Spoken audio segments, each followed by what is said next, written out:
All right, ladies and gents, boys and girls, happy Thursday, May the 26th, 2022. Appreciate you all tuning in. I'm Chris Phillips, your host of the Daily Crow of the Spurs Up Show. Brendan coming in early with the Fire Mark Kingston, the first comment of the day. Love to see that. Brendan, appreciate you tuning in. Travis Allen, Cyrus Lowry, what's going on? Appreciate it. Hope you were all doing well. Hope you're having a fantastic start to your day. Before we get going, guys, I do want to tell you the Daily Crow, of course, is presented to you by Carolina Ale House. Yes, we have a new ad read for our friends over at Carolina Ale House. Really excited again. Of course, you all know and familiar with our partnership with them. Last season, we did the watch parties, but excited now the Daily Crow will be brought to you by Carolina Ale House, guys. They have a scratch-made kitchen, over 40 beers on tap, so they can quench anyone's thirst. Of course, a full bar with over 60 HD TVs, so there's not a bad seat in the house. They're also open 7 days a week, and they have a late night with a full menu as well. They are also kid and family friendly, so bring out the entire family. And guys, of course, if you're not familiar, they got locations all across the state: Augusta, Georgia, Columbia, downtown Greenville, Fort Mill, Myrtle Beach, Somerville, and many, many more. So again, be sure to check out and go to your local Carolina Ale House. That's Carolina Ale House. We appreciate them, their love and support, and of course, their sponsorship of the Spurs Up Show. And again, really excited. We met with Carolina Ale House earlier this week. We will be continuing that partnership with Carolina Ale House. Going to be doing the watch parties all across the state. We've also got some exciting things planned with our friends at Carolina Ale House over the course of the summer. So guys, stay tuned for all of that to be released soon. Brian Lattimore says, can I actually see the video today? Good. Yeah, Brian, I just literally restarted the router and stuff last night and tested my internet speed, and everything was good to go. So sometimes, again, technology is great until it isn't. We figured out our Wi-Fi issues, and we are now back. Connor McCormick says the hat is dope. Appreciate that, Connor. I haven't worn this one in a while, but it's crazy. I've actually got, so this is a 2001, you see on the side, 2001 Outback Bowl hat. And I've also got a 2002 Outback Bowl hat. And I've got a 2021 Duke's Mayo Bowl hat. So got some cool bowl hats. That's the whole reason, by the way, I bought the Duke's Mayo Bowl hat, because I was like, you know what? At some point, this will be vintage, and we'll look back, hopefully in 10 years when Shane Beamer guides us to a national championship. We'll look back, and I'll be like, remember that time we won the Duke's Mayo Bowl? Remember that time I went on social media and ate mayonnaise out of the jar? Yeah. What a time. What good times. Good times. Anyways, guys, we are taking your questions, your comments, and your calls as well. 843-790-3377. That's 843-790-3377. And the countdown to kickoff is officially on as we sit now 100 days until toe meets leather at Williams-Brice Stadium against Georgia State. We have started our countdown via social media. In case you missed that, we will be counting down each and every single day with a different video. You guys, if you've been following us for a while, you're probably familiar with this. And it's something I love to do. I honestly love to wake up and post these videos because it's just day by day by day by day. We get closer and closer to another Carolina kickoff. We all love that, obviously. So again, guys, really excited. Appreciate you all tuning in. I'd love to hear from you, your questions, comments, calls. Also, guys, if you're in the Big Cock Club Discord, over the TDC Questions channel, be sure your questions are answered there. Also, the weekly Big Cock Club newsletter will drop today. I actually, thinking about it this morning, forgot to record that yesterday. We've been super busy. My brain's been going 1,000 miles an hour with this SEC Unfiltered stuff.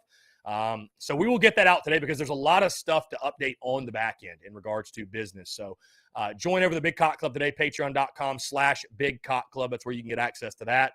And I will give you guys a full update on just what's going on behind the scenes. And yeah, a lot of exciting stuff. There's a lot of exciting stuff happening behind the scenes for sure. Let's see. Connor McCormick says you need a 2013 Outback Bowl hat. Yeah, if anybody's got one, I will gladly rock it. I'll gladly take it. Gladly take it for sure. Daddy O says changes are needed on both of the diamonds. Bev Smith and Mark Kingston, two of the hottest seats in Cola, that's for sure. Andrew the Textbook says, remember that time we were all calling for Will Muschamp to be fired? Those days will be far behind us in 2032, without a doubt. I'd like to think so. Savannah Webster, anyone know what times the game times are coming today, or are they just random announcements? Yeah, Savannah, for some reason, folks tend to think they're coming out today. I don't know if they are or not. I know last year to the date they came out, but I don't know that that's like a known fact that kickoff times will be announced today. I mean, maybe it'll happen. Maybe it'll happen. I'm not saying that it couldn't, but I don't think it's a certain for sure. We'll see. We'll see. And somebody was saying that it's going to be for the first 3 games, which I'd be really surprised they drop like the Georgia kickoff time before the season even begins. You know what I mean? So, anyways, we'll see. We'll see. We will see. Travie, if we ever do win a national title, we will all look back on the journey and the heartache and say it was all worth it. That goes for an SEC title as well. Austin Greer, it's only 3 games being announced. Where are you seeing that, Austin? Who is saying this? What? Per sources. But I mean, everybody's saying it's happening today. Everybody's saying it's happening today. I didn't know there was like a legitimate, like, this is the date. So who knows? I guess if it does happen at some point today, we'll cover it. We'll announce it as well. So, yeah.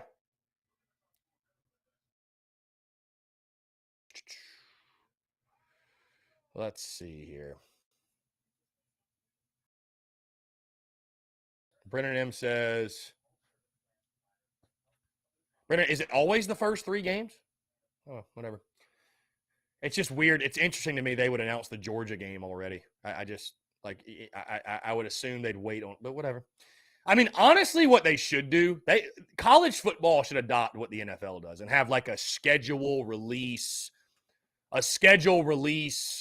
show. You know what I mean?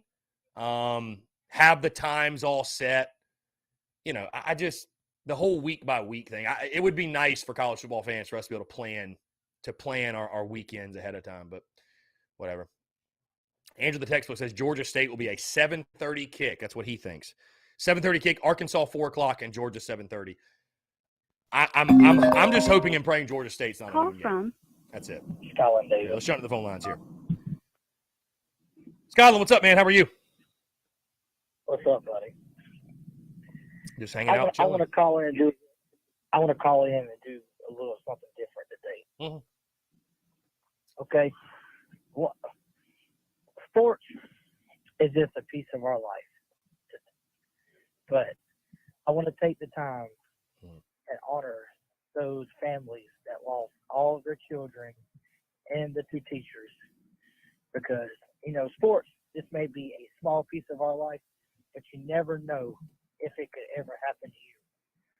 So I just want to take the time and show my condolences and love and support and prayers to that to them families all the way in Texas. Yeah, it's very well said, man. It's heartbreaking what has happened, you know, across the country with the shootings and stuff. It's just nuts. I mean, it's nuts, bro. It's really nuts. Yeah. So sports is just a small piece of our life, which is fun. Even though we complain, it's still fun.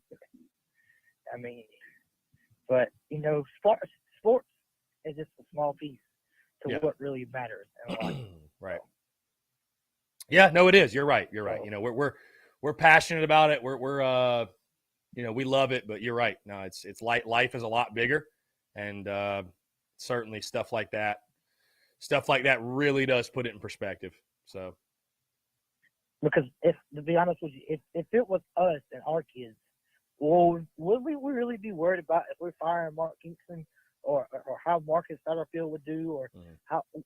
I mean, I'm sure none of us would be even worried about any of sports right now if it was us. So we got bigger problems out there outside of firing coaches and complaining. Sometimes you just need to address it and just give your respect to families. Yeah. Yeah. So, yeah, that's well put, man. Well said. That's all I got today. I don't want to complain today. I want to try to have a positive day. And, you know them families will never see me, but their problems are way, way farther than our problems. So yeah. I want to have a positive day due to respect to them families. Yeah. All right, my guy. Well, you have a great positive day, and just be grateful that our problems are as big as their problems. Yeah. Skyland, well said, man. Seriously, that was awesome. Yeah, well said. All right. You have a good day. Yeah, man, you too. Yeah, for sure. And just to echo what Skyland said, definitely prayers to those families. And I mean, it's just what's happening across the country with the shootings and everything, man. Like, it don't matter what political side you fall on, what religion you believe in, what ethnicity you are, where, everybody is just, you can look at that and say, that's just terrible. Just terrible. It's just heartbreaking. So count your blessings, man. If you woke up today, you're winning. You know what I mean? If you woke up today, you're winning. So count your blessings and be positive and keep it moving. So anyways, guys, Cody Gaskins, hello from Bonnet Creek Resort in Orlando, sitting by the pool with a nice mixed drink. Cody, loving it, man. Living the dream, he says. Living the dream. Very good. Yeah, perspective, Brendan, perspective. Perspective for sure. Got to have perspective. Anyways, guys, had a great conversation this morning with Mark Rogers, good buddy of mine that I've been doing a lot of YouTube content with, so we'll post those clips over the next few weeks or so. Did a Twitter Spaces this morning, by the way, and I will tell you, I think that's something we need to do more of. That's a good time. Twitter Spaces is a really, really good time. And I know I always say that, like I say that, we need to do Twitter Spaces more. We need to do Instagram Live more. And, we just stay so busy with the content we've already got. We stay so busy with the content we've already got that, it's hard to squeeze any more in. Truly, it is at times, but it's fun. Those Twitter Spaces are fun. Those Twitter Spaces are a lot of fun. They're so casual. There's so much fun and casual, and just it's fun to kick it and just talk ball. So, David Sellers, do you think Rattler adjusts from OU's offense to ours quickly? I just thought it was interesting, David, when Rattler said that he compared it to the Los Angeles Rams. I thought that's a heck of a comparison. So, I think he adjusts quickly. Listen, it's still football. It's still football. I got no issues and no worries with him adjusting or anything. Like, he went through spring ball. It's still football, man. It's still football. So I think he'll be fine. It will be really fun to see how that offense looks. Really will. And they got to come out of the gate fast. Ronnie Pace, if Kingston's let go, who are the candidates to replace him? I mean, again, Ronnie, this is just me guessing. I've released my top 5 candidates. If you did not see that, go check out the podcast last week. I already dropped my top 5 candidates. I look at guys like Cliff Godwin, Scott Jackson, Link Jarrett. Those are some realistic candidates. I mean, you could start talking about guys like Kevin O'Sullivan. What's his name from Louisville? Don McDonald or Don McDougal, whatever the heck his name is.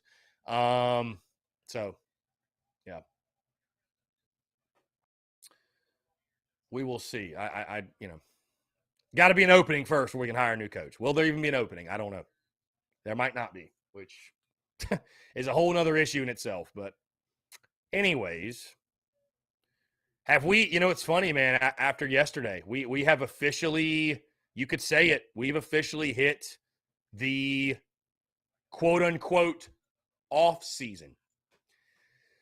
So I'm thinking tomorrow's podcast, because obviously, again, we got a podcast dropping tomorrow. I'm thinking maybe tomorrow we'll go ahead and talk report card for the season. And maybe we'll do 2 separate shows in regards to my report card for the season and my award show. But I mean, we're getting into that territory, guys, of we're getting that territory of off season, really, truly off season. Let's see. Yeah, well, that's what we'll probably do. I think tomorrow's podcast will probably be our postseason report card for the 2022 baseball season. And then probably Monday's podcast will be our postseason award show. And I know a lot of people are going to say, Chris, what are you talking about? What awards are you going to give? We were terrible. Well, there were still individual guys that should be recognized, right? There are still individual guys that had good seasons, that individually played well, that I do want to take time to recognize and give them their just due, give them their credit, if you will. So we'll do that. And And then after that, man, I mean, next Wednesday will be June 1st. We'll go into the month of June. And, yeah, guys, I don't really know what the month of June is going to hold, man. I'm going to try to game plan. But as I told you all before, I don't think I'm going to take time from the podcast. I don't think I'm going to do so. But as we enter the month of June, I can almost guarantee you the Daily Crow is there will be maybe a week or two hiatus, maybe 3 weeks. I don't know. There will be some sort of hiatus, though, from the Daily Crow. I love the Daily Crow. I love doing this, but going live for 2 hours every single day when it's like peak off season and there just isn't a whole lot to talk about. Like, I wish there was a way, which, again, here's what we could do. We could do different content in that space. We could do Road to Glory. We could do Twitter Spaces. We could do something else. Like, I wish we could stream. I mean, I've tried to do this before, but YouTube will rip it down in a heartbeat. But like, do a stream like this, and in the corner, like we're watching an old game. You know what I mean? We're watching an old game. I wish we could do something like that, but YouTube will just rip it down in a heartbeat. So there's going to be guys that like June is probably what I'll do. Definitely on the social media side. I'm going to take that time as an opportunity to do like our off-season content. And what I mean by that is like a lot of like top 5 at every position, like, top 5 uniforms, and like talking uniforms and old players and old games and a lot of stuff that is like truly like you look at it and you're like, oh, that's peak off-season content. Brendan M says BCC watch parties. We could do that. We could do a private watch in the Discord. That's something we could certainly do. So maybe we will do that. If our Big Cock Club members are interested in that, I'm down to do it. Keith says in the Big Cock Club Discord, he says, why are we waiting to make a decision on Kingston? Well, Keith, I think partially one of the reasons is if we're planning on making the decision, if we can't hire the new coach, I maybe they're just thinking to themselves, there's no point in sitting there with the vacancy for weeks. I know we're all ready as fans for it to happen, but and Keith, I can't tell you for certain, man. Listen, there's a lot of shit that goes on behind closed doors in regards to buyouts and decision making that, I don't think, Keith, it's as simple as, we're just fired him, he's done, whatever. Like, first, I'm sure they got to figure out the buyout. Who's paying it? How is it getting paid? What's the details on that? What's the logistics behind that? I don't think it's as simple as just fire him. So, Brian Dean says, I love SEC Unfiltered. Great content, Chris. Brian, thank you, sir. Thank you. I am, it's in its infancy, obviously, the very, very, very beginning. And as you've probably noticed, Brian, at this point, like there's not going to be as much content on SEC Unfiltered as like I produce with TSUS because, TSUS is still priority number 1. It's my full-time thing, obviously, etc. But yeah, I'm excited to start the journey, man. Brian, I think the next podcast maybe will drop tomorrow. Maybe it'll drop tomorrow. I'm not 110% sure. I'll keep you guys updated. Let's jump to, that was a spam call. I don't know who just called me.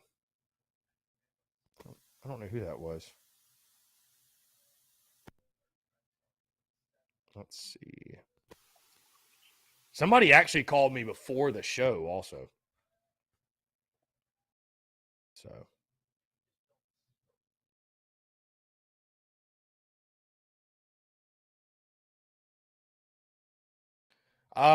Brian Dean, Chris's Kingston's buyout $800,000. No, it's like 2.2 million, I think, right now. Like it's a significant number. Let's see. Nelson Edwards says, "What do you think of the basketball commits from the transfer portal?" I listen. You got to build a roster. I actually don't think they're terrible pickups. I like the kid from Ohio State, that Michi Johnson kid. I think he's very solid. I think he's very, very solid. So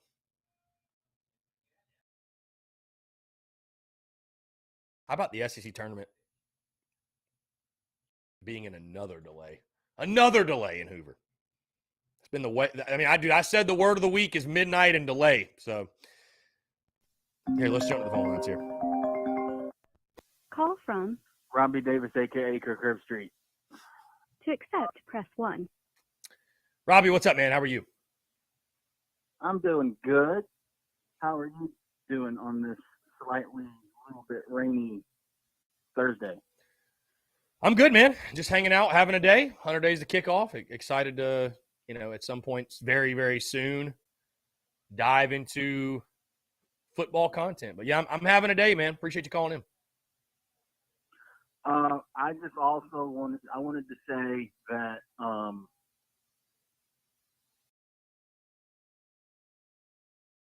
to reiterate what I said a couple of days ago. Or no, not a couple of days ago, but last night, because I was in the live chat for a little bit before I went and hung out with my nephew.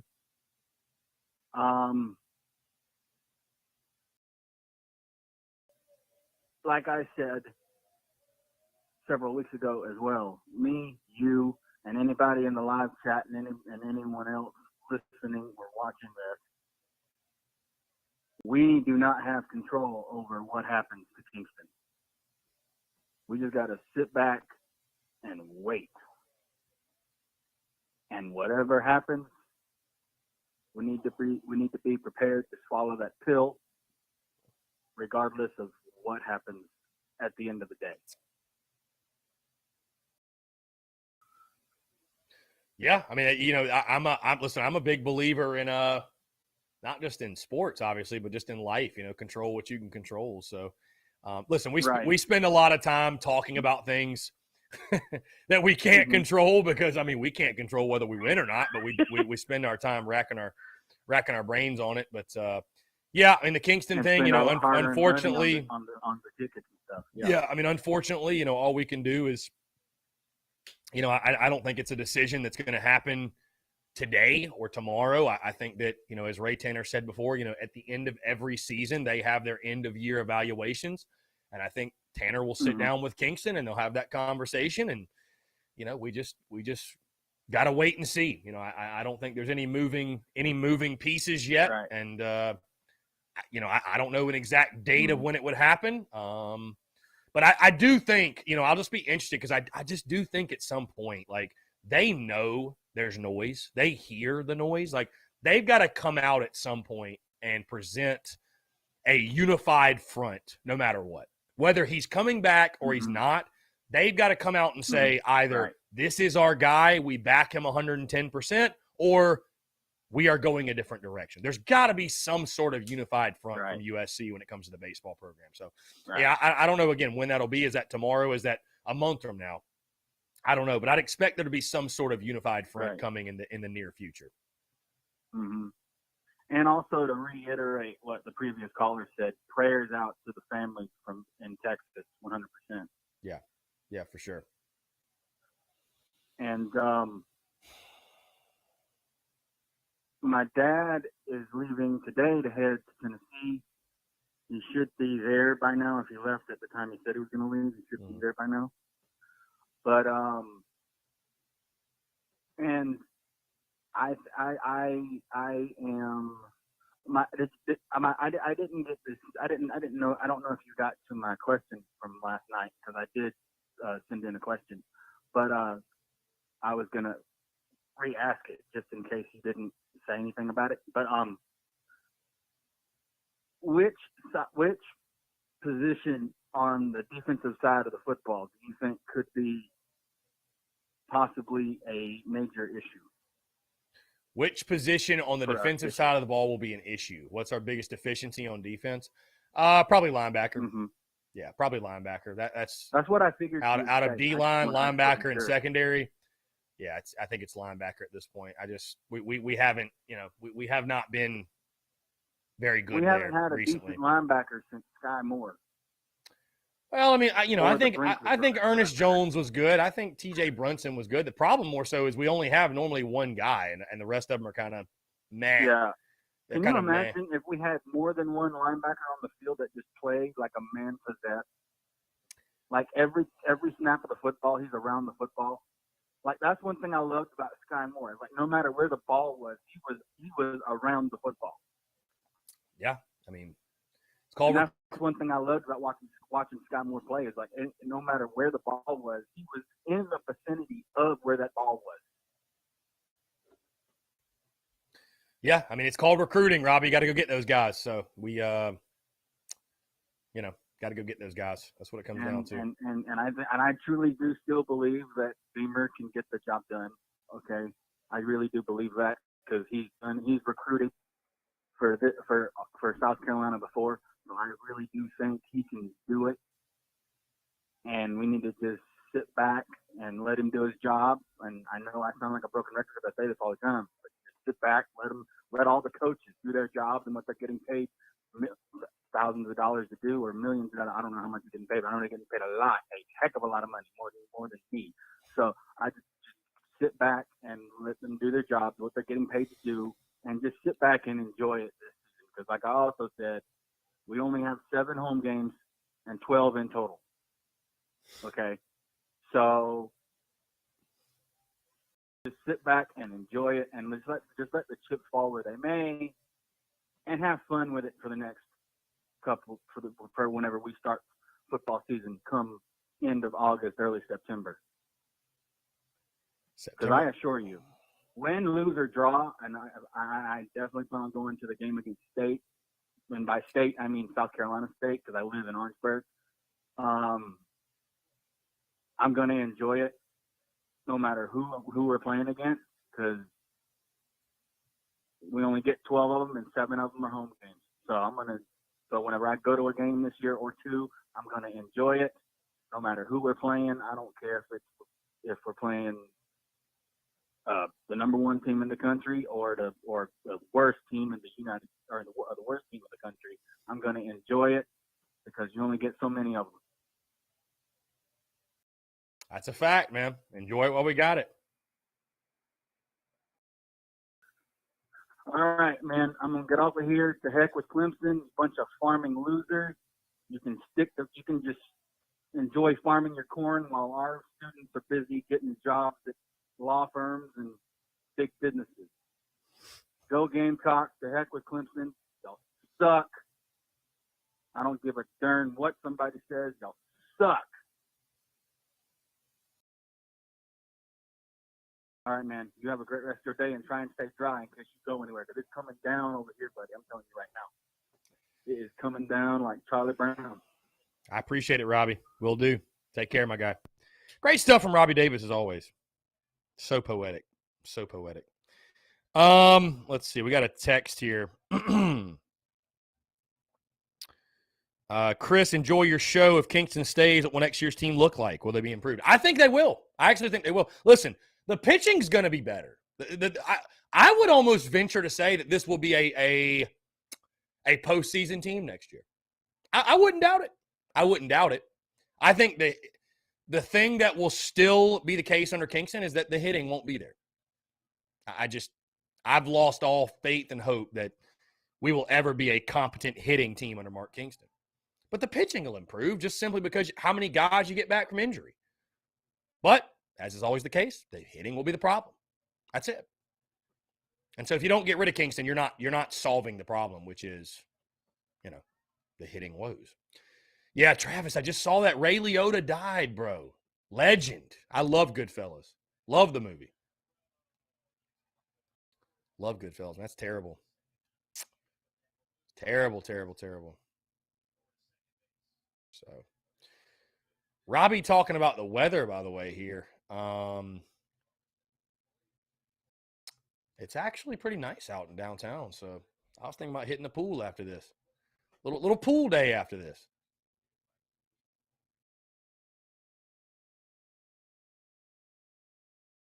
Anyways, guys, we are taking your questions, comments, calls. 843-790-3377. That is 843-790-3377. Courtney says, do you think anybody since Clemson won a few natties in the new era of college football does add more pressure to the Southern Cal job? Are you talking about the USC job? Us. Okay. So your question is this, Courtney. Since Clemson, does Clemson's success make the South Carolina job harder? And if that's your question, the answer is yes. The answer is yes. No question it does. No question it does. Flat out. Because it used to be okay to go 6-6 at South Carolina on a yearly basis. 6-6, 7-5, cool. But, when you're seeing your neighbor to the north and your neighbor to the west winning national titles and winning big, yeah, it without a doubt puts more pressure on your job. Would you? How could anyone disagree? Of course it makes the South Carolina job harder. Of course there's more pressure. You know, I'm very fortunate in my day today that I don't have to deal with Clemson folks. I don't have to deal with Clemson people. I don't have Clemson friends. I don't deal with them. I don't associate with Clemson folk. I don't surround myself with that type of energy. I don't surround myself with that foolishness. There's some of you out there, though, whether it's a 9-to-5 office job or you're on the job somewhere, or you're in school somewhere, or maybe your best friends or people growing up, surrounded by Clemson people constantly. And it's just this losing streak is in our face. We can't go anywhere. We can't run from it. We got to face it head on. We got to deal with it. You know, I was asked today in my interview I did this morning, my conversation with Mark Rogers. We'll probably post the clip next week. He said, Chris, this year, Georgia, Clemson, if you can only pick one, which game are you winning? Which game do you take as a win? Which upset do you want more? We talked about this last night at Tin Roof. You beat Georgia. That's obviously a great thing at home. You probably start 3-0 in that case. You set yourself up for an incredible season. And here's the thing, guys. Most years, I would say Georgia. Most years I would because of, and here's the thing, too. You beat Georgia, you feel like you're going to be good enough in that year to beat Clemson as well, right? And I think most years that applies. But if I can only have one, while a win over Georgia would be really cool, why a win over Georgia would be great for the program, you know, obviously moving up the SEC ladder.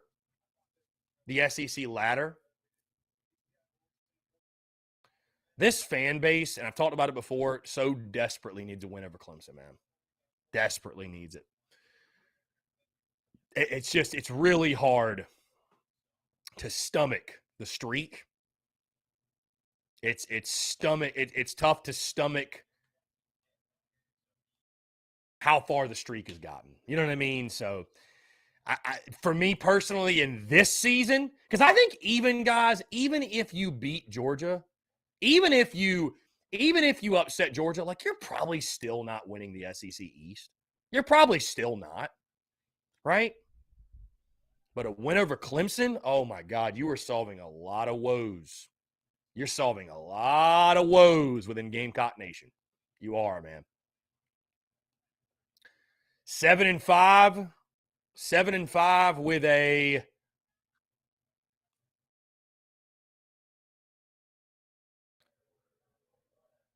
7-5 with a win over Clemson. Hell of a combo. Hell of a year.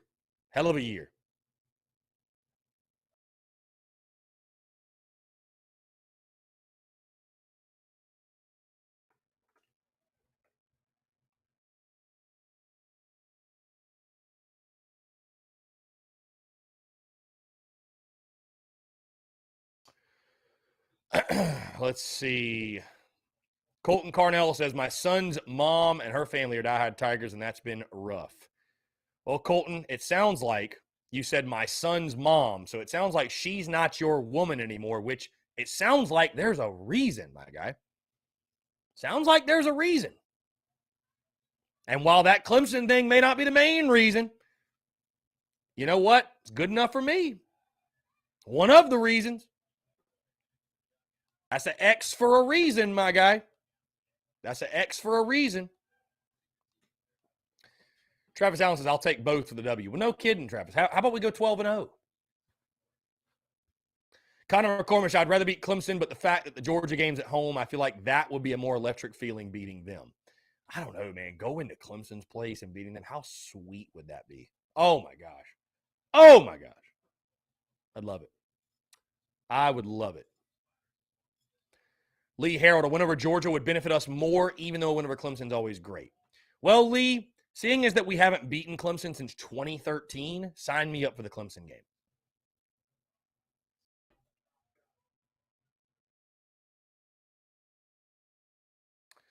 Let's see.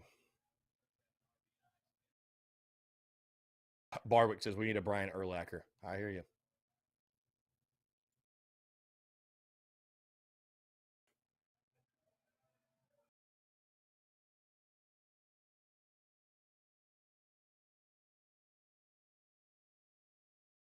Again, guys, appreciate you all tuning in. Taking your questions, comments, calls. Having ourselves a Thursday. 100 days till kickoff. 100 days. How about it? 100 days till kickoff. How do you? Let me ask you this. Do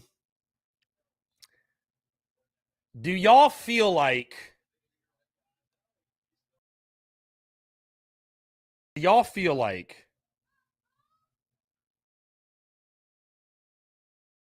we've entered the off season? Is that fair? Have we entered the off season?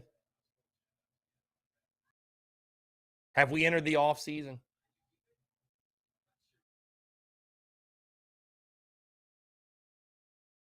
Is this off season? Yeah. I mean, we've baseball's over for us. Baseball's over. I guess we have entered I even hate to call it the off season because we keep content rolling, but it kind of is. It kind of is. This is the off season. So, and like I said, the tomorrow's podcast, I'll give my report card for the 2022 baseball season. Monday's show, we'll do our award show for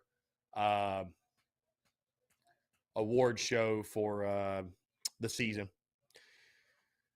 And then beyond that, I don't know what we're going to do Wednesday, Friday, and next week. I don't know. Wednesday will be June 1st. I haven't planned that far. Yeah, WB Prothman. Let's shout out North Augusta, by the way. The Yellow Jackets. My alma mater, North Augusta, softball. Softball winning the state championship.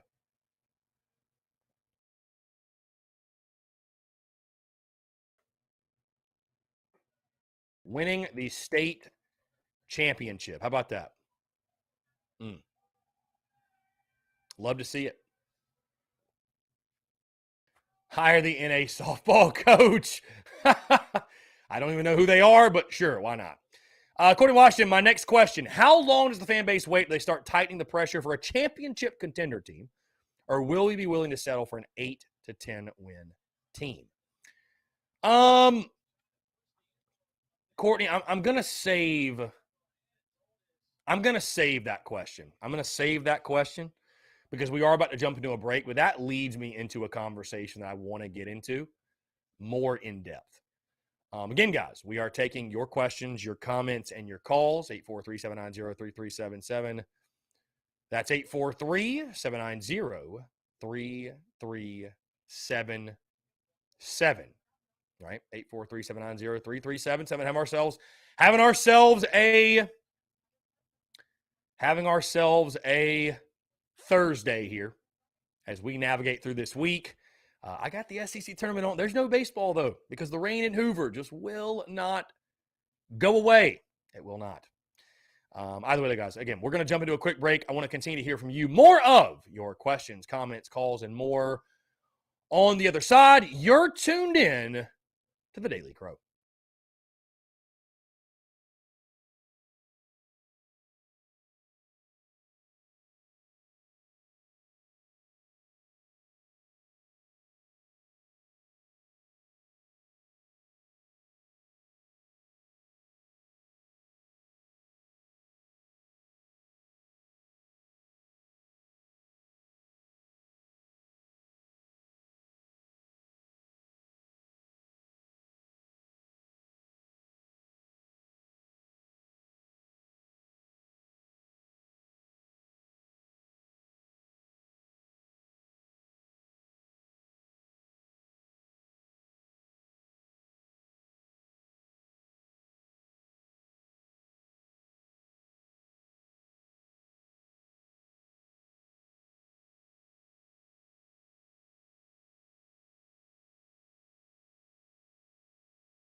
All right, guys, we're back. Taking your questions, comments, calls.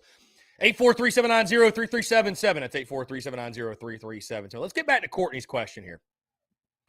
I wanted to address this. My next question, how long does the fan base wait till they start tightening the pressure for a championship contender team, or will we be willing to settle for an 8 to 10 win team?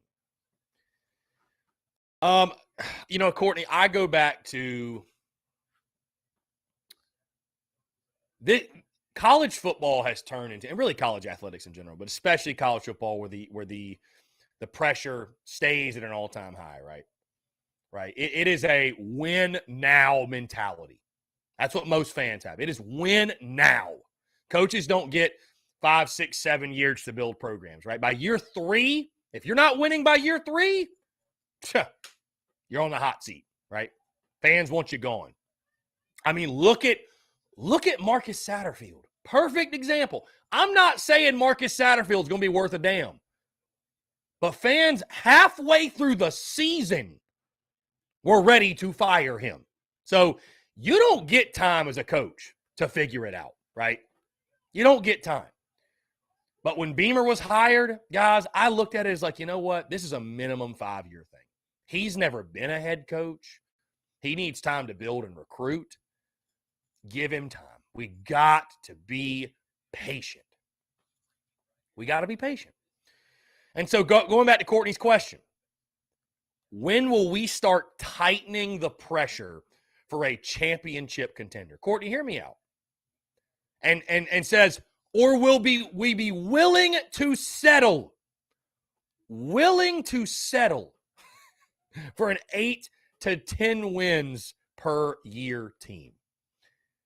Courtney, again, if Shane Beamer averages 8 wins, if he averages 8 wins per year over the course of a decade, he's the greatest coach in school history, right? He's the greatest coach if he can sustain that level of success, he's the greatest coach in school history. Let's see. Spurrier's record at Carolina. What was it again? All-time winningest coach. What was his record? Let's see. South Carolina. What was his overall record? Where is it? Why is this so hard to find? 86-49. 86-49 was Spurrier's record. 86-49. Beamer averages 8 wins per year over the course of a decade. He's right there. He's right there. And if he averages 8 wins over the course of a decade, as long as we're paying him, he ain't going nowhere. Beamer wants to be at Carolina. So, I think there's definitely a hunger within our fan base to win a championship. But I can't fathom being at the point where we'd be ready to boot a coach who was averaging an 8-4 every year. I just can't fathom that. Until we get to that point where we look at it and say we should be winning 10 games per year.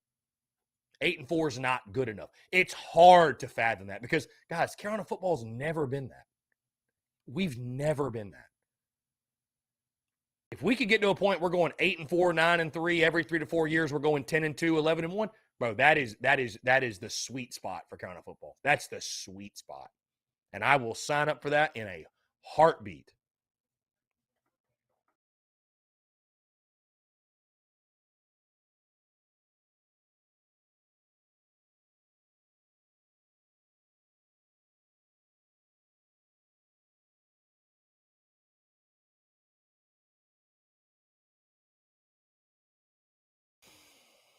Let's see. Enter the textbook. If Beamer becomes the all-time wins leader, then he is safe here until he wants to go.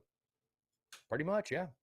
So to answer your question, Courtney, I think Gamecock fans will be patient. I think for the most part, South Carolina fans have realistic expectations for the football program. I really do. I mean, I know we all have a hunger to win the SEC championship, to get back to Atlanta. But on the flip side, I mean, we're talking about a program, guys, that has one conference title in over 100 years of play. I don't think there's anybody out there who views this program and says, well, we should be winning the SEC championship every year. I don't think those people exist.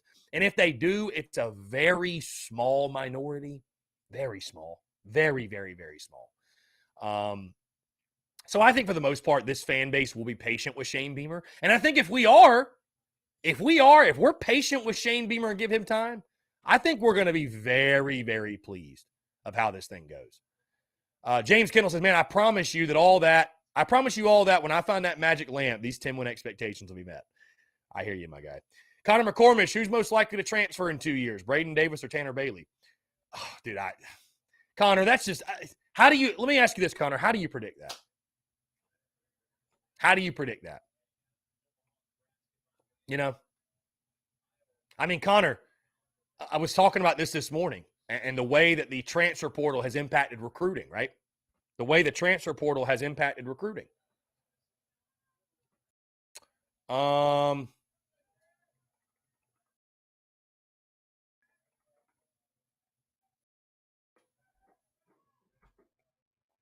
way the transfer portal has impacted recruiting, right? Like, it's so hard. And Connor, just to your question, though, here's my point. It's so hard to, like, even predict a year from now, hey, who's going to come out of spring ball as our starting quarterback? Well, guys, our starting quarterback might not even be on our roster. With the transfer portal, like, if you're a head coach in this win now world, win by any means necessary world, why would you hitch your wagon to some unproven true freshman quarterback when you can go in the transfer portal and grab a guy that has Power 5 experience, has experience playing the position at a high level? Why would you hitch your wagon to some true freshman unless he's an Arch Manning, unless he's a Trevor Lawrence, unless he's like the chosen one for your program? I mean, unless he's that guy, why would you do it? The portal has changed everything. So trying to project a year from now, and this is no knock on a Braden Davis or a Luke Doty or a Tanner Bailey or a Colton Gauthier, but if you're sitting there, you're sitting there after you win your bowl game and you're thinking, okay, we got to start looking ahead. Who's our quarterback? And there's somebody on the market you can go get. Why wouldn't you go get him? Why would you hitch your wagon to some unproven commodity when you know the pressure is on to win? Pressure's on because guess what? You won 7 last year. Well, this fan base don't want to win less than 7 this year. You go 9. Let's say you're the surprise team of the conference. You go 9-3 this year. Let's just even say you go 8-4, 9-4 with a bowl win. What do you think the expectations for year 3 are going to be? Well, time to compete for the East. There's no going backwards. There's no going backwards. So I think it's so hard, Connor, to project. I think it's damn near impossible. I mean, guys, let's play this game. What if I'd have told you this time, how crazy would you have thought I was? This is how crazy. I watched The Dark Knight last night. That's the funny part. How crazy would you have thought I was?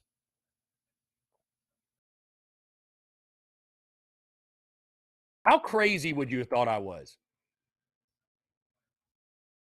If I'd have told you this time last year, hey, by the way, guys, I have a hot take. A guy that's not even currently on our roster, and he's actually a graduate assistant. He's actually retired from football. He's going to be our starting quarterback week 1.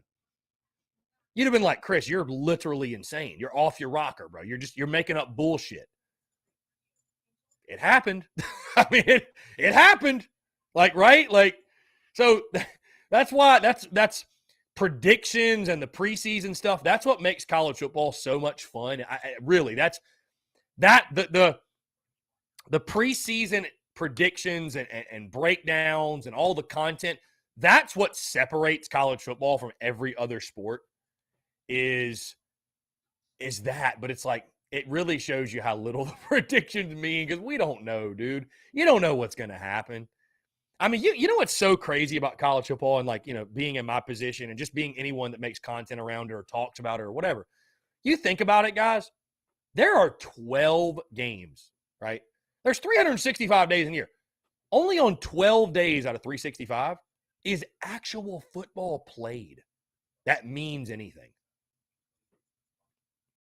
I'm not talking spring ball, not talking fall camp, workouts, nothing. 12 out of 365 days, there's actual football that matters played. How many days do we spend previewing, dissecting, breaking down, and predicting football? Those 12 days. How many days do we spend? I'll say 13 days. Let's include a bowl game. 13 days. How many days do we spend? Hell, we spend 100 days just counting it down. I mean, we spend hundreds of days. I mean, conservatively saying, we probably spend 100 days of content breaking down 12 games. And it's actually far more than that because we spend 5 days over the course of the week breaking down one game. And I'm not saying any of this in a negative way. It's what makes college football stand out from, and just football in general, stand out from every other sport, It's the beauty and the scarcity. That's what makes it special. It's the beauty and the scarcity. When you have so many baseball games, so many basketball, right? You lose a game, that's no big deal. Whatever. The beauty and the scarcity, truly.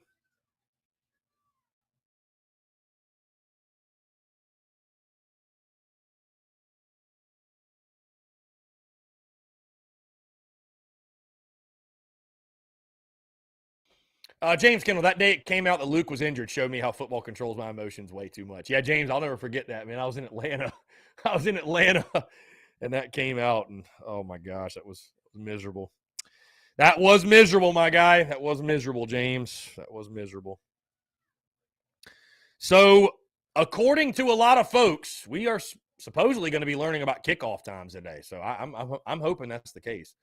I'm hoping that's the case. Would love to see it.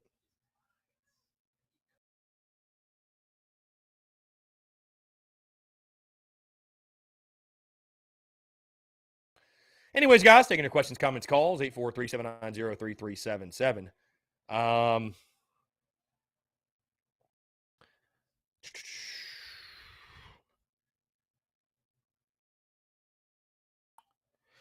I will let you all know, especially those in the Big Cock Club Discord and those that tune into the Big Cock Club newsletters weekly. I will keep you guys updated in regards to content scheduling because we're also going to be producing content with SEC Unfiltered. So I've got to plan that out. I have not scheduled that content yet. June's going to be a little bit interesting, sort of kind of all over the place, a lot of off-season content. I'm going to try to cram like all that off-season content into the month of June because, I mean, guys, I think July 4th is on a Monday, if I'm correct.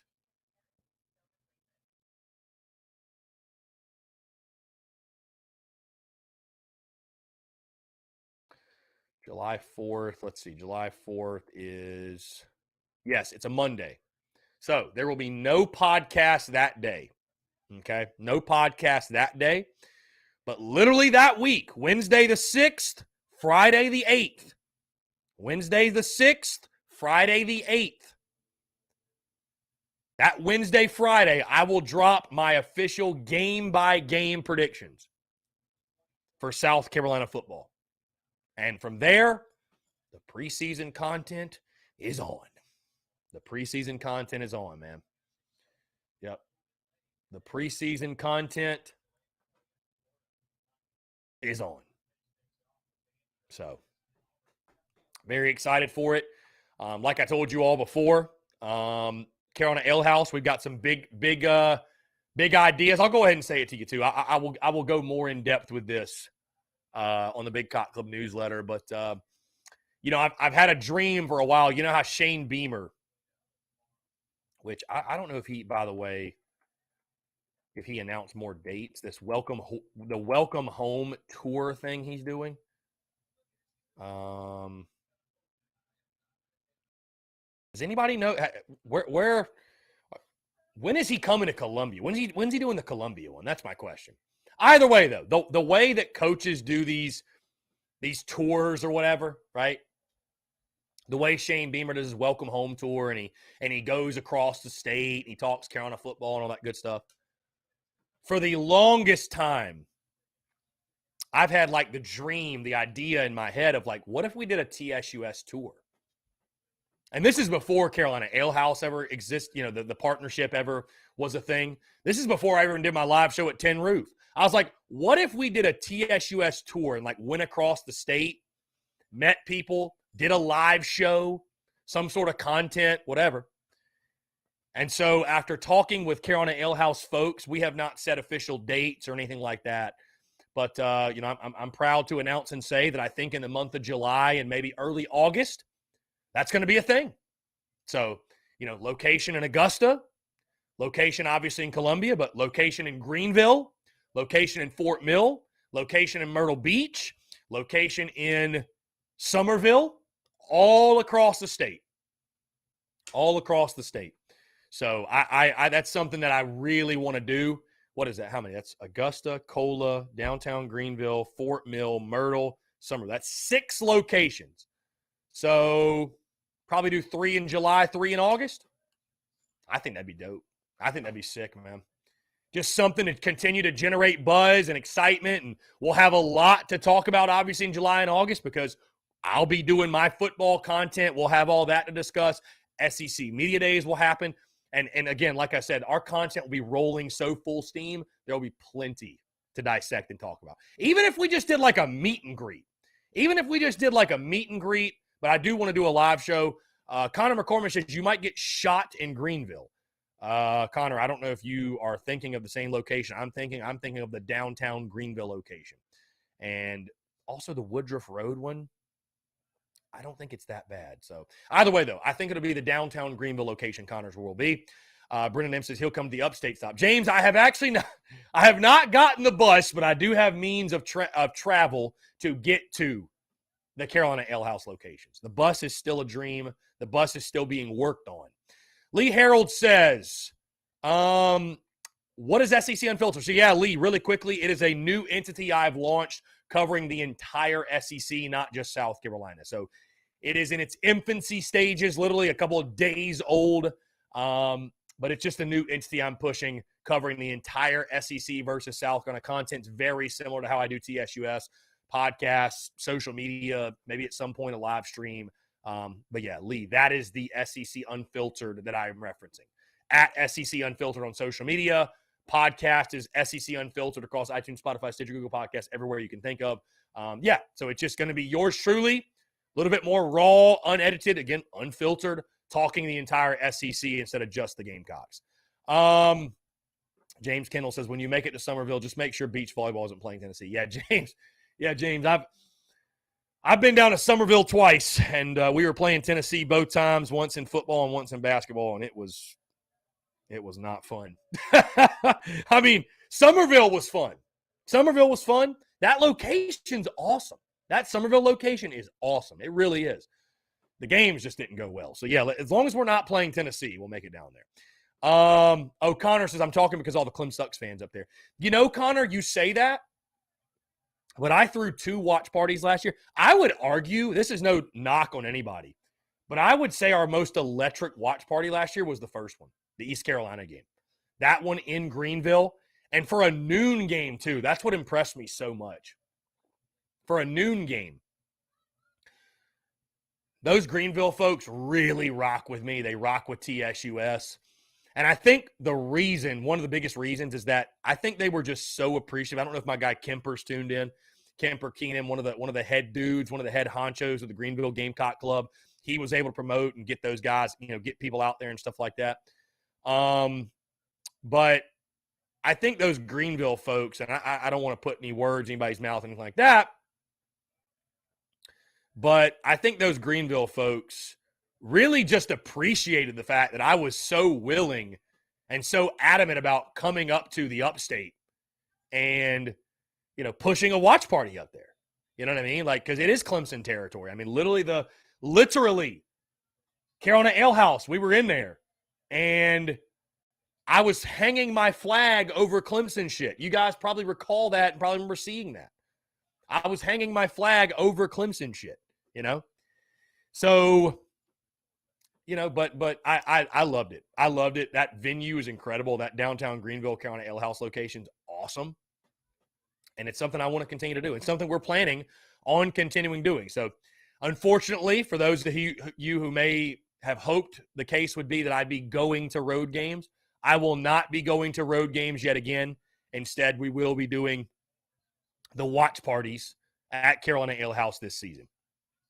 And I would imagine that will include the Clemson game. So I think what would be best for the Clemson game is do a watch party in like Myrtle Beach or Somerville, like for those for a location where people aren't going to travel to Clemson, because a lot of people will go to the game, especially if we're having a good season.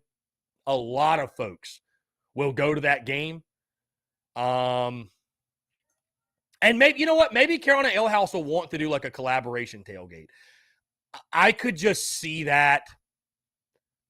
I hate that I have to say this. I could see that being a really poor idea. Because I talk a lot of shit about Clemson, and I'm not apologizing for it. Hell, I'm cheers, my guy. Cheers. I talk a lot of shit about Clemson, like personal shit. Like, you notice the shit talk that I give them is more so about their fans than even their team. And so I say all that to say this. There's a lot of Clemson folks that they don't like me at all. They hate my guts. And that's good. They should. They should hate my guts. But as you can imagine, that poses a bit of a challenge when it comes to throwing a tailgate in their neck of the woods. You know what I mean? Like, I don't know how good of an idea it is to spend all week promoting a tailgate and, you know what I mean? Like, I don't want Clemson folks sabotaging the tailgate. Do you guys think I'm making too big of a deal of it? Am I making too big of a deal of it? You know what I mean? Do you think it'd be I don't want to deal with it, man. Like, I don't want to spend all week promoting a tailgate and the exact location, and then Clemson folks show up and try to mess with us. I don't know. It's just not something I particularly want to deal with. And I think, too, something I'm going to bring back for sure. I think we're going to bring back the pregame and postgame shows. I didn't do that last year because I was like, it's just kind of overkill, but I love doing it. There's no reason not to do it. I love doing it. I'm even thinking about doing like my guy John, if he's still tuned in, he might like this idea. But I think doing like a pregame, I don't know about a postgame. Maybe postgame would work as well. But at minimum, doing a pregame from the tailgate. I can easily set up with my laptop, and I'm planning on investing in a handheld mic where I don't have to be, have this tripod and have all this going down. I've got my other mic I could use, just hold it in my hand, whatever. I think a pregame show live from the tailgate would be sick. I think it'd be incredible. Yeah, why not? Even if it's not YouTube, even if it's like Instagram Live or something, some sort of pregame something. Brendan might stop by the Florida watch party in November. Don't think I'm going to that game, but you never know. Yeah, that'd be cool. Brendan, you're more than welcome. You're more than welcome. Travis Allen says, Chris, if we start off doing pretty good this year, who do you think our trap game is? See, I wouldn't call at Kentucky a trap game because Kentucky will be maybe ranked and maybe favored over you if you start out, even if you start out well. I would say it's tough because I don't view many of them as a trap game. I don't even think Mizzou's a trap game because that's a game you should win. Maybe at Florida just because they're Florida's being so, I don't want to say slept on, but Florida's getting absolutely no love in the preseason. I mean, absolutely no love. So maybe that's a trap game in the sense of everybody's so down on them, and you could kind of get in your head, well, Florida stinks. We ought to beat them, no big deal. And you don't go into that one with the right attitude. But I just,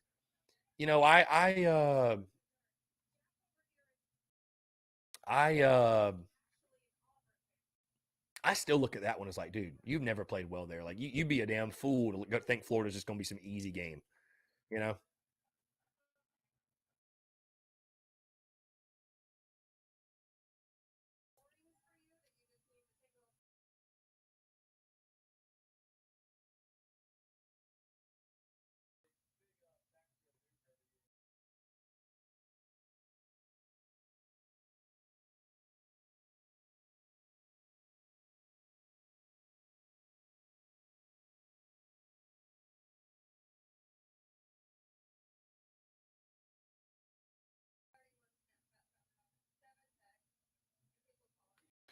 Let's see, Rebecca, what's going on? Appreciate you tuning in. A-Raj, blast from the past. A-Raj tuned in. We had P-Dawk in here last night on the Tin Roof Show. P-Dawk was tuned in, so blast from the past. A-Raj is tuned in.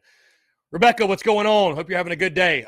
Trip Cromer, how many games do you predict we win this year with a very different team, especially on offense? Trip, again, I will lock in my official predictions that first week of July. So I know you guys are ready. I know we're all ready, but you gotta schedule out this preseason content correctly. But I can tell you this, Trip, without spoiling it, because I'll give you more in-depth game-by-game score predictions, all that good stuff. I think a 7 or 8 win prediction for Carolina, it's about right. It's about right. I think from most experts, most analysts, if you will, I think are going to have the Gamecocks 7-5. You might see a couple of 6-6s, might see a couple of 8-4s here and there, but I think about 7-5 is about. I think it's a good prediction. I think it's about the right prediction for South Carolina. So I'm probably going to fall in that. I mean, listen, I'm not the guy. You're not going to see me pick us to go 10-2. I also don't think South Carolina's a 4-8 team, right? So 6, 7, 8 wins, something like that. I think that's about where we'll fall. Travis Allen says, I really think we struggle against Georgia State to start off. Vegas got an 11-point favorite. Vegas has got us just minus 11. I just had Sean Elliott on, and I respect the hell out of Sean Elliott. I think he's a good coach. He's done a great job in Atlanta with Georgia State. 11 feels, I don't know, man. 11 feels kind of low. 11 feels low, my guy. And I turned the question to, if Carolina beats Georgia State by 11, what are your thoughts leaving Williams-Brice? Are you more optimistic, less optimistic, or the same as you felt going into the season, going into Willie B to start the year? If Carolina wins by exactly 11, if they win by right on the number, do your expectations of the year change positively or negatively? Oh, my goodness. Rebecca. Oh, my goodness. Oh, my goodness. Rebecca just commented, the hell with men, because Eric broke up with me yesterday. Rebecca, what on God's green earth is going on? What is, Rebecca? Goodness, Rebecca, I mean, you just, I know you're waiting on me to say it, so I will. Rebecca, you got to call in and explain what the hell is going on. You got to explain what the hell is going on.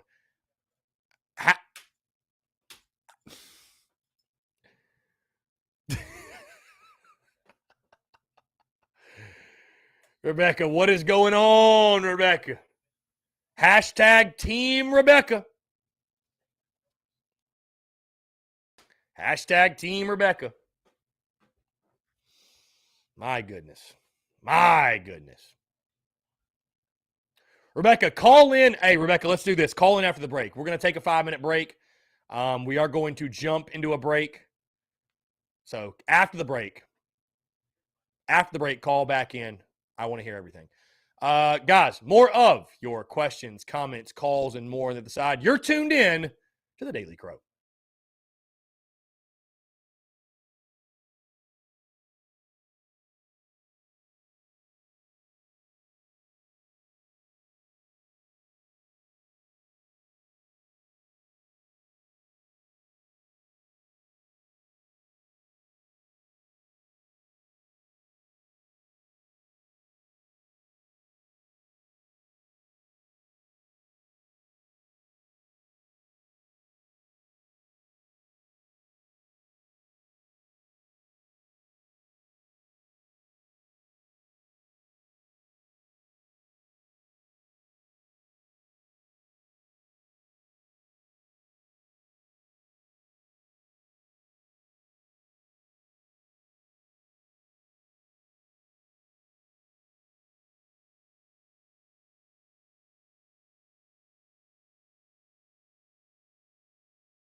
All right, guys, we're back. Taking your questions, comments, calls. 843-790-3377. That's 843-790-3377. And I feel like we shouldn't proceed any further because the news of the day. Dun-dun-dun, dun-dun-dun.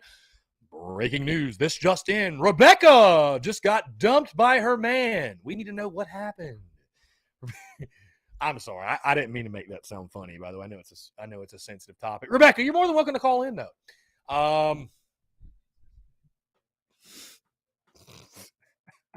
I'm sorry, Rebecca. I didn't mean to make that sound so funny. You're welcome to call in, though. You're welcome to call in. We are hashtag Team Rebecca here on the Daily Crow. We are hashtag Team Rebecca here on the Daily Crow. Paul Turner, the fan base is hyped after the way last year ended, transfer hype, etc. I need a win by 21 plus. I hear you. I hear you. I think the biggest thing is you need the offense to look good. You know, it's so funny. If we don't win by 3 touchdowns, I'm going to be pissed off. It's like, dude, let's just go win week 1, go into Arkansas, have us get fired up, get hype. You'd like to see Carolina cover the 11. It wouldn't be quite the start to the season we're all hoping for if damn, Georgia State has us on the ropes, going to the final couple minutes, right? I'd like to be able to comfortably go in the fourth quarter and say, we got this. Again, Rebecca, you're more than welcome to call in. You're more than welcome. I need to know. We need to know what happened with Eric. We need to know. So I don't know if you need to get some sweet tea in your system, some Orange Crush in your system, whatever it takes, whatever you need. Let's figure it out.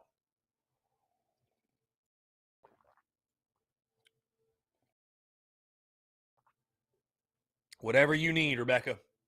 Whatever you need. In the meantime, I posed this question on our SEC Unfiltered entity, SEC Unfiltered.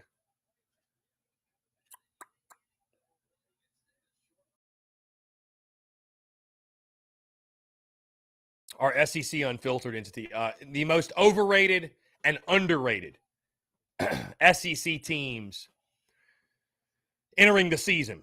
And when it comes to overrated, guys, I am someone, I feel like I put a lot of respect on Kentucky football. I really do. Like I'm from the South Carolina perspective, I would argue I put as much, if not more, respect on UK than anybody out there. And I really do give a lot of credit to what Mark Stoops has done. And Kentucky football has changed under his leadership. But I look at Kentucky, and they're getting a lot of hype. They're getting a lot of preseason hype. And then you start seeing this stuff around Will Levis being the potential number 1 pick in the NFL draft. That's where you lose me. You lost me. You lost me. Because I feel like, guys, at some point, Kentucky's going to turn back into Kentucky, right? I just feel like at some point it's like, hey, Kentucky's the lovable, like they're the nice story. They're not supposed to be winning, and they are. They're not supposed to win. Kentucky's not supposed to be good at football, and they are. And so, I'm like, one of these years where they're getting all this preseason love and preseason hype, they're going to go back to being 5-7, 6-6, which isn't bad for Kentucky. But they're eventually going to turn back into the pumpkin. They're going to turn back into the Kentucky that we all grew up with and we all know and love. And so, when you start talking about Will Levis being the number 1 overall pick, I'm like, okay, they're overhyped. There is too much hype for Kentucky football going in the season. When you start talking about, I got people like my guy SEC Mike talking about if there's one team that could challenge Georgia in the East, it's Kentucky of all teams. I think we're getting out over our skis when it comes to Kentucky football. I mean, holy shit. At some point, the glass slipper will not fit. And Kentucky football will go back to being the bridesmaid and not the bride. I think that's going to happen at some point. They'd be my most overrated team. So, most underrated team in the SEC?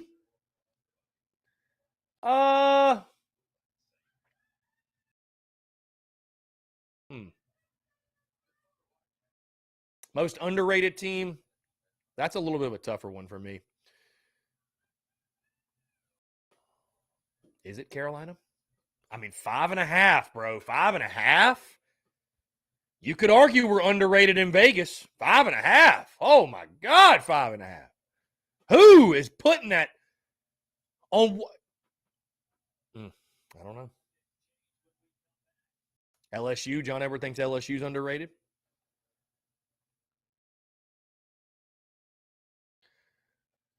I think not, because I think they're going to push Georgia or win 10 games.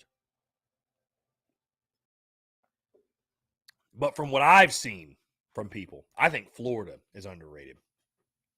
I don't buy this BS that they're going to be like a terrible football team. I don't buy it. I don't buy it.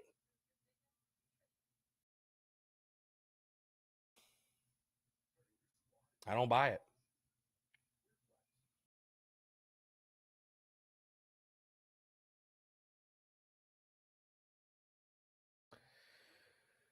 Anyways, guys, we are taking your questions, your comments, your calls. 843-790-3377.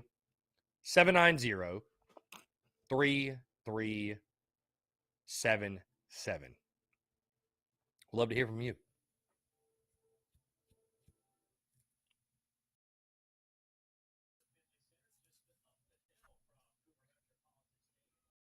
Rebecca, I hate to put you on the spot, Rebecca, but I need to know what the hell's going on in your love life.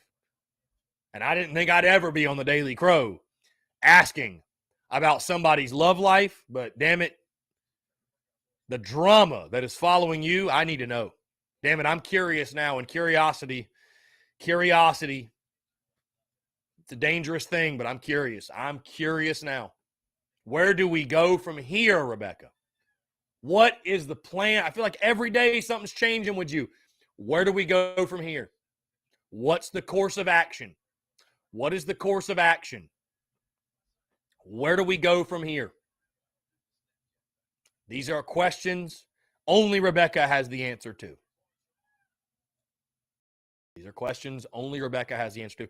By the way, guys, little quick life update. I'm speaking this into existence because I need to take care of it, and I'm tired of thinking about it. I am planning on, by the end of next week, having a place, my next place to live, locked in and secured. I will tell you all, I think the top 2 destinations are, I'm either going to stay in Columbia or I'm going to go to the upstate. I would not be opposed to Charlotte. I got a lot of love for Charlotte, lived in Charlotte for 4 years. I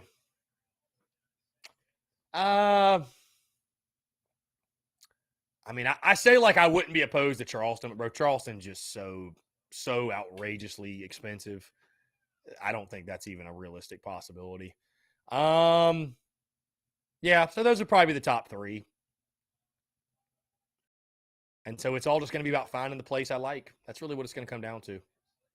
So, Tyler Gay says, why are you wanting to leave Columbia? Well, the reason I'm leaving this spot I'm in is because the rent is doubling. That's why. But also I've been here 3 years. I've been here 3 years. And Tyler asking the reason why would I want to leave Columbia? Well, I got nothing but love for Cola. Tyler, I'm more concerned about just finding the dope spot. Like, the number one focus in my mind for my next place is enhancing the studio setup. That is my number one focus, truly. Obviously, there's other things that matter, but I really want a dope pad to, like, really post up the studio, That's what I'm looking for. That's what I'm looking for.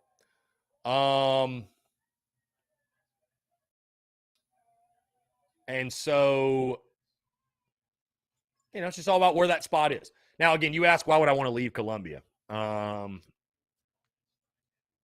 Well, I mean, honestly, one of the reasons, because I can.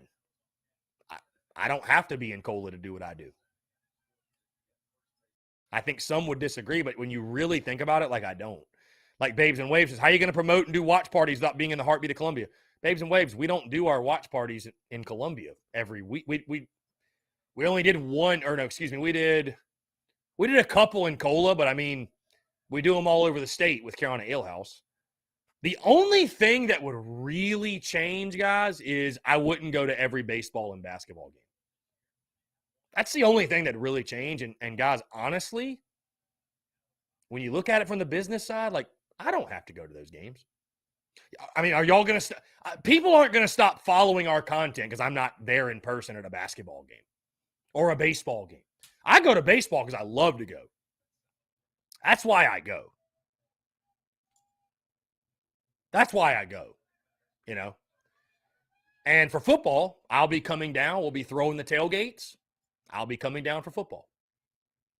But it really, I mean, it makes a lot of sense to be in Cola, no question. But it really wouldn't affect business. I mean, the biggest change would be probably we wouldn't do our Tin Roof show anymore because I wouldn't be here, and I'm not going to make that commute every Wednesday. I wouldn't, gas is just too expensive to do that shit. So that would be. Babes and Waves says, exactly, though, your content is more genuine and authentic because you're there in the trenches. Yeah, I mean, are you talking about because I'm at every game? Is that what you're saying? Because, again, I would argue, I mean, listen, are you arguing that the content is not as genuine and authentic like when we're on the road and I'm not there? I mean, and I mean, I'd still come to games every now and then.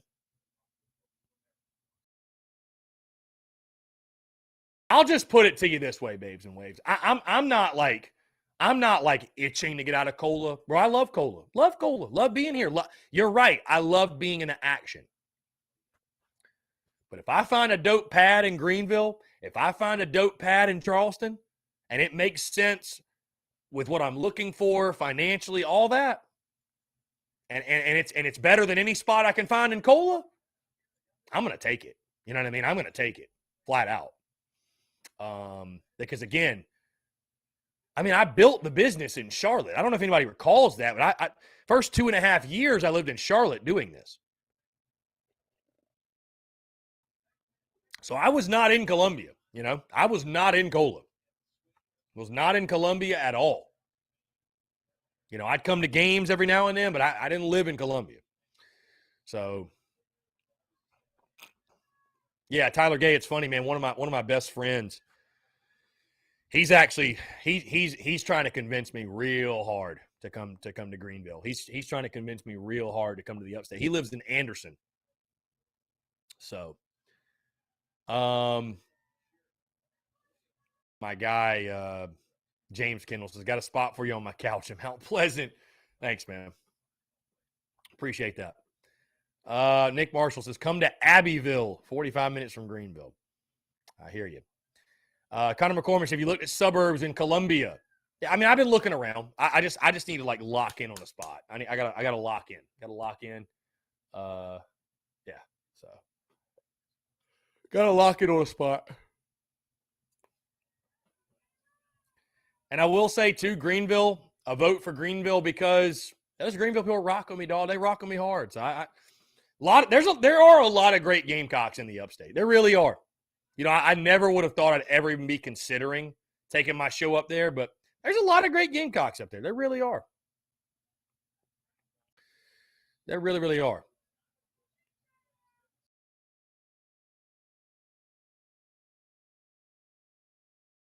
Let's see. Rebecca, we need to hear from you. Where you at, Rebecca?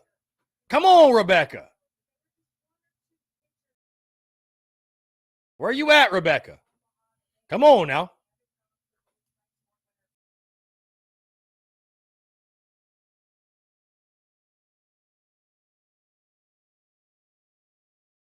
$100 days. 100 days till kickoff. 100 days. Isn't that crazy? And it's going to fly by, too, folks. It'll fly by. It will. It will be here before you know it.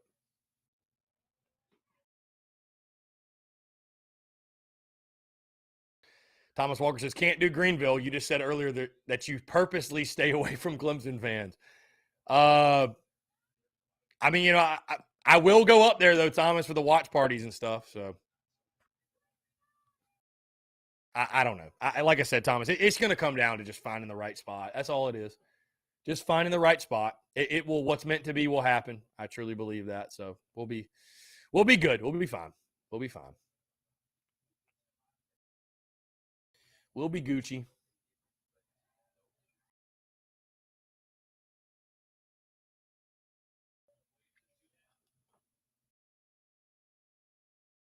Guys, we are here taking your questions, comments, calls. 843-790-3377. That's 843-790-3377. Let's see. Travis Allen asking another question for Rebecca. Is Martin back in the picture? Rebecca, we need to know. We have questions. Rebecca, we have questions. We have questions, Rebecca. We have questions.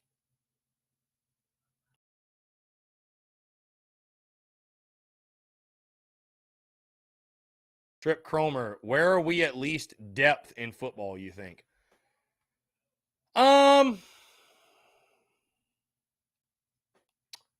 We're still building it. We're still building depth. Thomas Walker says, I will say that even if it makes no effect on the business, it does make the optics of the business look better to be right in the heart of campus. Again, we'll figure it out, Thomas. We'll figure it out. Rebecca says, give me a minute. I will call in. Tyler Gay, the outskirts of downtown Greenville has a lot of great places. Indeed. Yeah, I've had a lot of people pitching their cities as like why to come there and all that. So, by the way, it is getting that time of year, beach season, pool season, lake season. I think yours truly going to hit the beach this weekend with the family. I think they were talking Hilton Head, so we might go down there for the day or something on Saturday, something like that. So, love the beach. Yours truly, I'm a beach guy, man. Beach bum here. Jacob Edwards, what's the outlook of the offensive line? Any major improvement? I think the outlook, Jacob, is, you know, we are hoping and expecting the O-line to be better. I don't know that they can be any worse than they were last year. I don't think they can, honestly. But only time will tell, my friend. Only time will tell. You're depending on a lot of the same guys, pretty much all the same guys you depended on last year. So let's jump to the phone lines here. Call from Rebecca. Rebecca, what's going on? How are you? Good. But you're not good, are you, Rebecca? You're not good. You got some shit going down right now.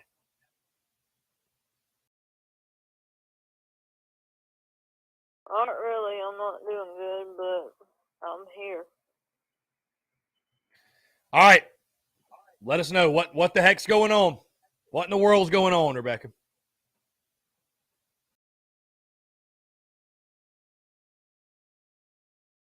Well, I reckon it's Dr. Chris time.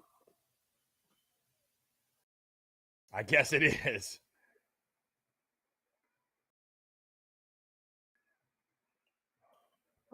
Let me see.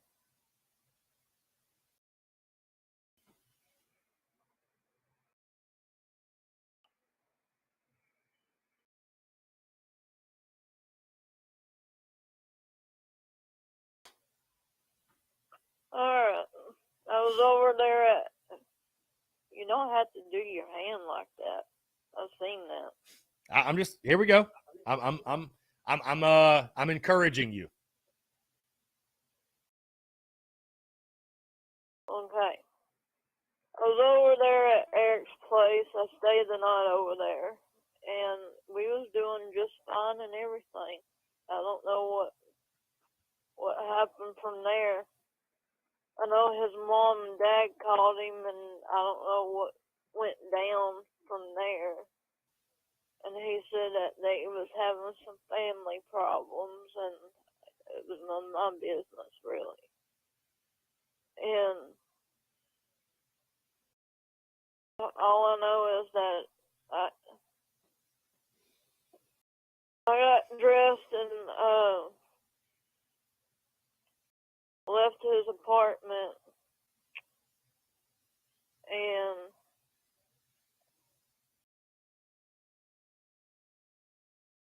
that's all I did, and I told him to to talk to me when he gets off of work and everything.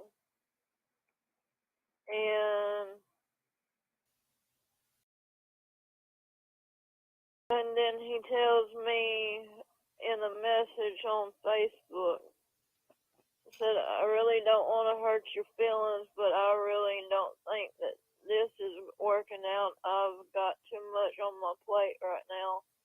I'm sorry, I really believe in my heart that I thought I was ready to commit to this relationship, but I was wrong. That's what he said. Sent you that on Facebook Messenger. Couldn't even call, text, nothing.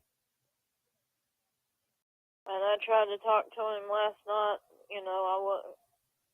but he didn't want to be around me or anything. He was at my friend's house, and I had to stand outside of the apartment because of him being in there.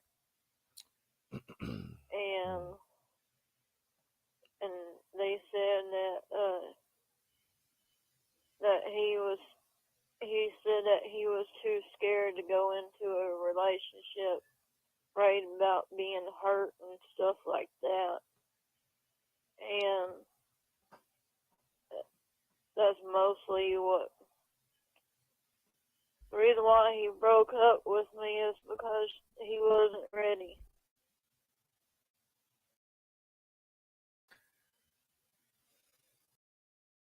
So, and no, I'm not with Martin. So, for right now, I'm single. Well, Rebecca, let me just chime in and say that I was able to take a gander at old Eric on Facebook, and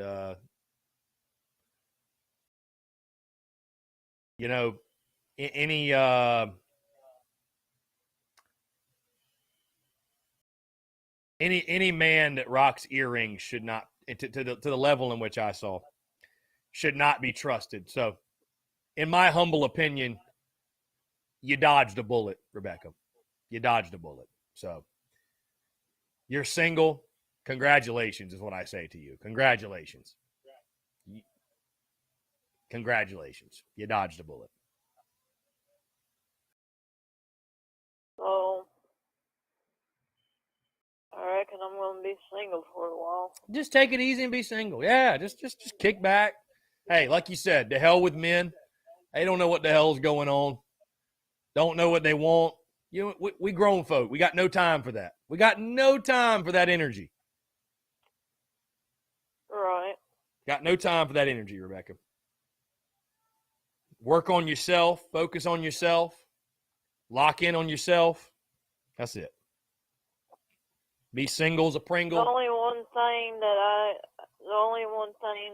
need to work on, and that is that I don't know how to love myself, and I don't know how. Well, Rebecca, we are hashtag Team Rebecca, and we're all here for you. You ever need anything, I can speak for the entire chat when I say we're all here for you. Whatever you need.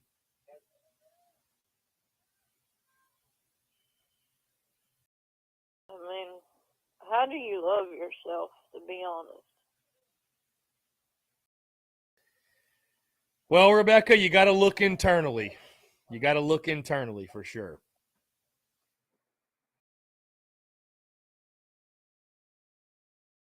Which that means what?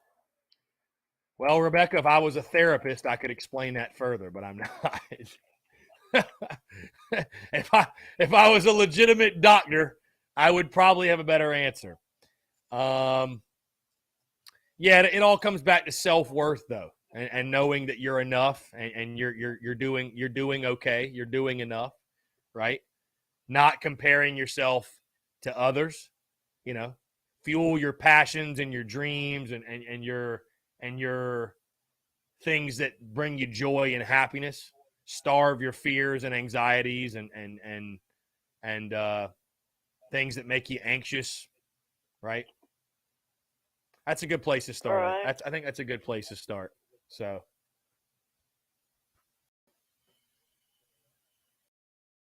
Yeah, I don't know either. I mean, I don't know what to do from there.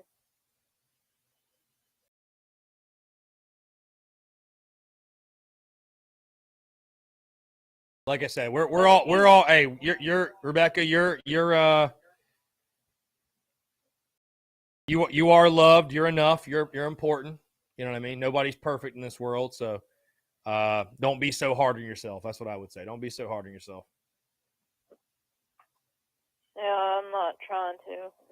Yeah, don't be so. Hey, listen, everybody's just making it up as they go along. Don't let anybody convince you otherwise. People can pretend like they got it all together and they put certain stuff on social media and this, that. Everybody's got their shit. Everybody's got everything they're dealing with. Everybody's making it up as they go along. Don't even sweat it. Don't even sweat it. Yeah, some of my friends are telling me to work on myself. I don't know what to start out to work on myself about. I think find your passion, find your purpose. That solves a lot. Find your passion, find your purpose. Your passion is for you, your purpose is for others. Right? That's where I would start. Not seeking happiness from others. You can't be happy with someone in a relationship that you're happy alone. Right? You just can't do it. So you need to be happy. I just hate being alone. Well, I hate being alone because well. I'm used to being in a relationship.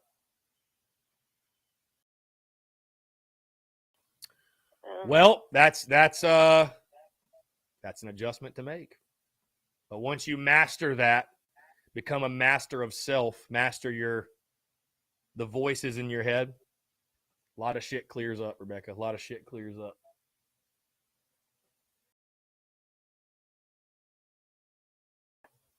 Do anybody have any questions? Travis Allen says, how's the dog doing? How's your dog? Leo's doing good. Good. Glad to hear that.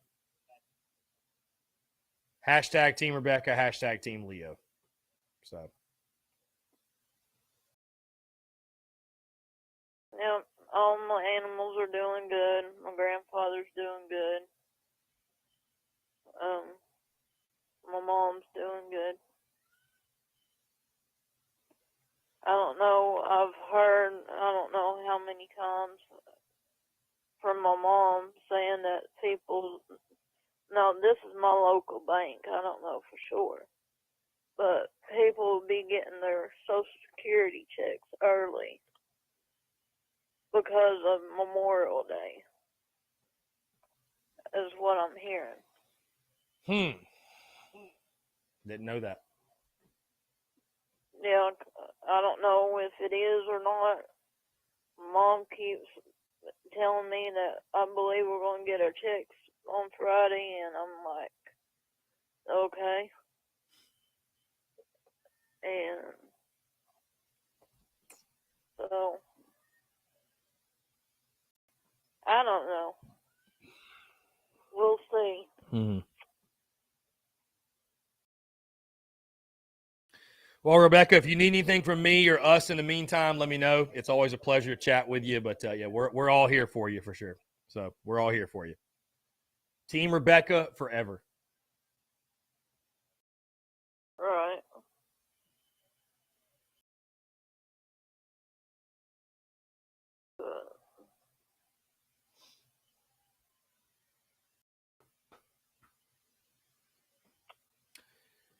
All right. Well, with that, I don't know how it would be. I don't know how it would. I don't know for sure. I don't know how it would be down there in South Carolina about if anybody's on Social Security or not. I don't know if y'all would get y'all's. I don't know anybody that's on disability if they're getting theirs tomorrow or not. I don't have a clue. Yeah, I got no idea, to be totally honest with you. I don't either. Well, Rebecca, if I find anything out, I'll let you know. We're gonna jump into one final break. We got 10 minutes left. I got to get one more break in here. So. All right. Well, I I reckon I'll get off of here. All right. Well, like I said, if you need anything from me or any of us, let me know. All right, I will. All right. Take care. We appreciate you. Rebecca, always a pleasure chatting with you. Hey, like I said, guys, we are going to jump into one final break, but I want to continue to hear from you. More of your questions, comments, calls, and more on the other side. You're tuned in to the Daily Crow.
All right, guys, we're back. Final 5 minutes or so here on the Daily Crow, taking your questions, your comments, your calls. We had a fun show today. We've had a very fun show.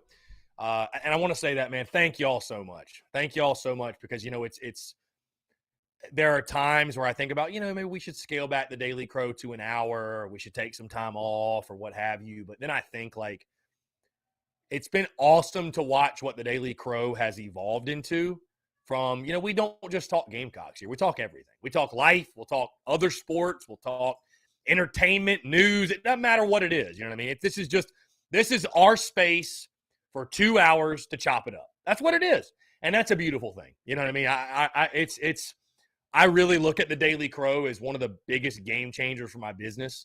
The ability to build a tight-knit, passionate community of folks, right? A passionate, tight-knit community of folks. It's a really special thing. So I want to say thank you to you all. I want you to know that I'm extremely grateful for your love, your support. It means the world to me. And I really do look forward to this every single day. You know what I mean? I look forward to this every single day, chatting with you guys and taking your questions. Obviously, the beauty's in the banter. And without your love and support and the questions, I mean, again, I think I've told you guys this before. When I first started this, though, I told myself, I was like, if I'm just rambling for 2 hours or even an hour, I'm not going to do it because I already do a podcast. That's what that is. The point of this show is for y'all. This show is for the consumer. This show's really not for me. This show is for you guys. But now it's so funny, guys, now that, I'm certainly, you got to be open to change, accepting of change so you can grow and get better. But I can't even imagine going back to not doing this. It's almost hard to fathom there was a time we didn't do this because the Daily Crow has been so ingrained in my routine now. It's almost hard to believe that we didn't do the Daily Crow. You know what I mean? It is. It's kind of hard to believe we didn't. So, Rebecca, we love you as well. Travis says TDC is awesome all the way out in OKC, Cola born and bred. Travis, I appreciate you, man, sincerely. I appreciate you. But it is. It's wild to think that at one point TDC wasn't a thing, and we were just kind of navigating the day. Whatever. I mean, we were doing fine, but I always look forward to this, man. This is incredible, and I truly do appreciate you guys, your love and support, and it's just always a blast to chat, and so it's always a blast. Guys, podcast will drop tomorrow. Like I said, podcast will drop. I will grade the 2022 season, the baseball season, pitching, hitting, fielding, coaching, and my overall grade. Monday's show will be our award show for Carolina baseball. We'll hand out some awards for some individual performers for the season. Other than that, man, content bleeding out the eyeballs. The countdown to kickoff, by the way, is on 100 days. You can look forward to that every single day. We'll drop the countdown video in the morning. Every single day you'll get to see that. Really, really exciting, really fun stuff. I know we're all pumped up for kickoff and ready to get to SEC Media Days, and then there'll be fall camp. And then before you know it, man, toe will meet leather at Williams-Brice Stadium. Also stay tuned. Stay tuned for maybe some kickoff times coming a little bit later today. Who knows? But stay tuned to all of our content, guys. Of course, content bleeding out the eyeballs. Everything you need to know. We will have it for you. Daily Crow, Rockin' Tomorrow podcast, Rockin' Tomorrow. We got some big-time interview scheduled, guys, that are upcoming, so stay tuned for that as well. Rebecca finally says, I get excited over the show like it's my birthday or Christmas. Rebecca, appreciate you. And we are here for you, Rebecca. Anything you need from me, any of the Daily Crowers, or Team Rebecca Forever, we've got your back. Guys, we've hit 2 o'clock. Appreciate you all tuning in. Like I said, stay tuned to the Daily Crow, if I can say it, tomorrow, the podcast, all the content, man. Appreciate y'all tuning in. Y'all have a great rest of your Thursday, and we will talk to you tomorrow.